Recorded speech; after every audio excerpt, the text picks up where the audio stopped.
अशोक भैया मोला आज अति आनंद है यार, अति खुशी की बात है।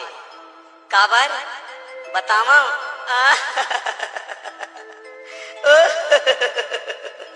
ए अनीता, मोला आज भारी खुशी है यार, भारी आनंद है, भारी खुशी है। कैसे बतावा? ए अशोक भैया बतावत हो ना। DJ Vivek Exclusive.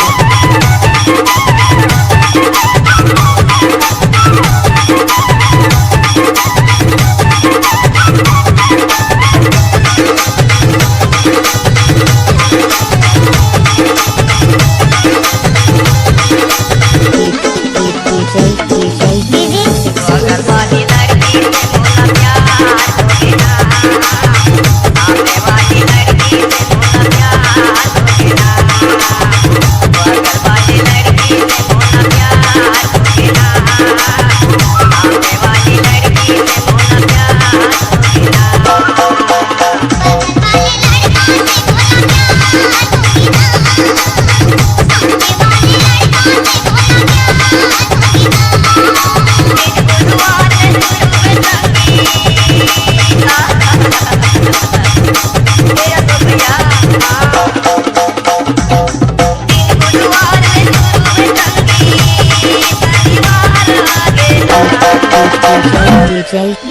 Exclusive. वाली लड़की से मोला प्यार होगे ना, सामने वाली लड़की से मोला प्यार होगे ना।